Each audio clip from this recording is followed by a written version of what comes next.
Modiar, presenter ILC Karni Ilyas terseret kasus korupsi 3 triliun, ditulis oleh Niha Alif dari Siwa.com. Ternyata para pembenci pemerintah Jokowi tak jauh-jauh dari koruptor dan mafia. Seperti halnya Rizik Syihab yang kerap berurusan dengan aparat karena melanggar aturan, lalu memprovokasi kebencian pada pemerintah. Para koruptor dan mafia itu juga kerap memprovokasi lewat media, karena mereka tak mau diusik hartanya oleh pemerintah. Setelah bos TV One yang berkasus di Lapindo dan Jiwasraya, kini dilanjutkan presenter ILC. Seperti pepatah ada udang di balik batu, kebencian yang mereka tunjukkan sejatinya untuk menutupi borok di masa lalu.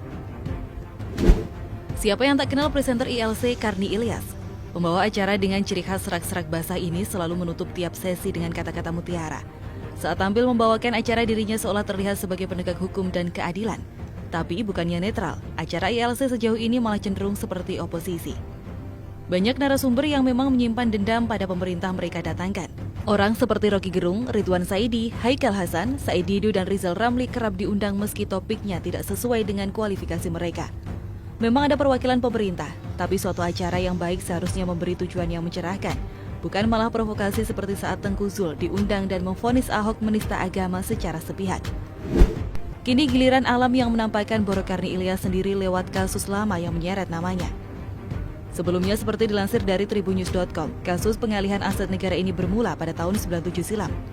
Berdasarkan informasi yang dihimpun sebelum Kabupaten Manggarai Barat terbentuk, 2 kepala suku menyerahkan tanah untuk menjadi aset negara seluas 30 hektar. Alih-alih menjadi aset milik pemerintah kabupaten, tanah tersebut malah jatuh ke dalam penguasaan pribadi beberapa orang penting baik pejabat negara, pejabat daerah maupun pengusaha. Dalam kasus yang diduga merugikan negara sekitar 3 triliun rupiah itu, pihak penyidik Kejati NTT telah memeriksa lebih dari 40 saksi, termasuk para pejabat pemerintahan Kabupaten Manggarai Barat. Saksi semua dari NTT semua, ada bupati, mantan camat juga. Saksi semua sudah 40 lebih, termasuk juga ahli waris yang punya tanah untuk menerangkan tanah itu bagaimana ceritanya, kata Abdul Hakim pada Selasa 13 Oktober 2020 lalu. Ia menjelaskan dari total 30 hektar yang seharusnya menjadi tanah negara atau milik pemerintah Kabupaten Manggarai Barat, kini telah dikuasai oleh beberapa orang. Dari total luas tanah sebesar 6 hektar sudah bersertifikat milik.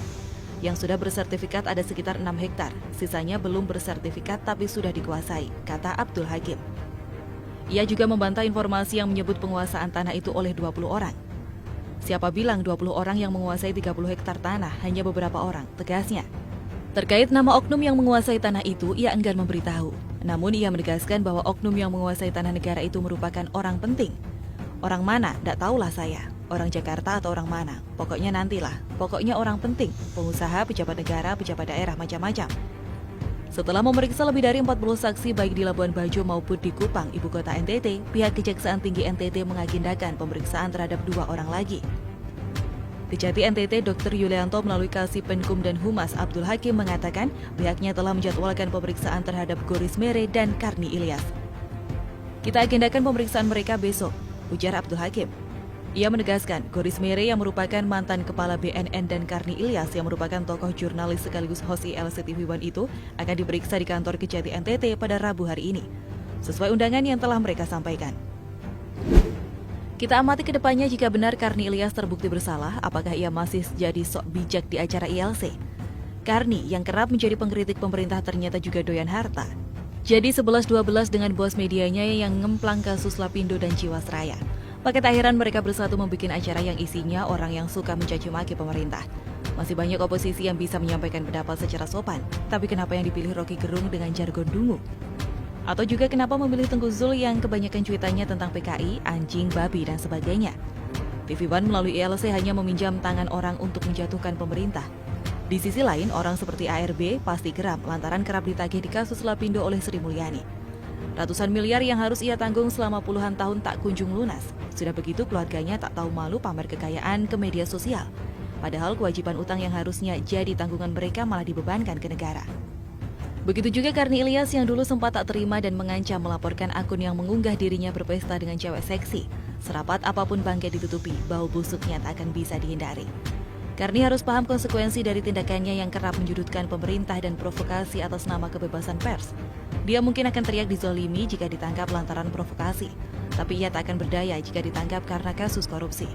Untuk itu pemirsa, jangan salah menilai baik buruknya acara dengan hanya melihat pembawa acara yang tampaknya pro rakyat, tapi nyatanya malah mencekik rakyat.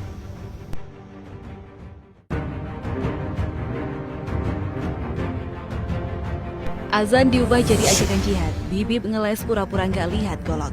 Ditulis oleh Jaya Wijaya dari Siwa.com. Ada-ada saja cara Bibip ngeles dari jeratan hukum. Selain kabur, kali ini Bibip mencoba berlagak bego. Pertama terkait kerumunan massa, Bibip langsung berlagak bego bahwa hal tersebut tidak disengaja dan Bibip meminta maaf. Kalau memang tidak disengaja, kok bisa sampai berkali-kali ya? Awalnya di Bandara Soekarno-Hatta, lalu di Megamendung, lalu saat acara Maulid Nabi, lalu dilanjutkan dengan pernikahan anak Bibip. Menertibkan massa sendiri saja Bibip tidak mampu. Bagaimana mau menertibkan akhlak seluruh Indonesia? Terkait permintaan maaf, Bibip penulis hanya ingin mengutip beberapa kalimat dari para kadrun senior. Berikut penulis kutipkan beberapa di antaranya. Dahdil Ansar, meminta maaf artinya mengakui kesalahan. Fadlizon, maaf diterima tapi proses hukum jalan terus. Bahar Smith, coba buka dasar Bibip, siapa tahu pakai Pampers. Setelah terkait kerumunan massa, kali ini Bibip juga ngeles soal azan yang diubah menjadi ajakan jihad setelah mendapat protes dari ormas-ormas Islam di tanah air. Berikut kita kuliti cara ngeles Bibip, helai demi helai seperti menguliti bawang bombay.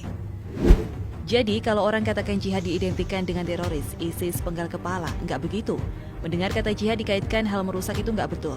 Di Indonesia ini bukan darul jihad, bukan negeri jihad. Katanya saat berbicara di Dialog Nasional PA212 yang ditayangkan di YouTube Front TV Rabu 2 Desember 2020. Komentar penulis, lucu sekali Bibip ini.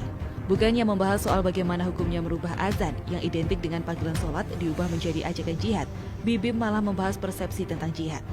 Mentang-mentang yang melakukan adalah kelompoknya sendiri, lalu ngeles nggak karuan. Coba yang melakukan non-muslim atau minimal banser, kira-kira apa yang akan Bibip lakukan? Penulis yakin Bibip akan teriak-teriak penistaan. Dan lagi, Bibip ini pura-pura buta atau memang matanya katarak beneran? Sudah jelas kok bawa-bawa senjata dan golok saat melakukan azan, kok dibilang bukan buat merusak? Apa golok yang dibawa fungsinya untuk menyisir rambut atau garuk-garuk punggung? Kocak banget nih Bibip.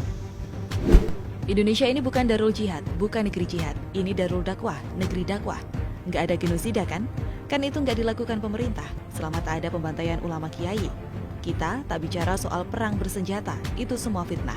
Tegas dia. Komentar penulis, perhatikan kalimat yang penulis bold. Kalau tidak bicara soal perang, kok azannya sambil menenteng golok?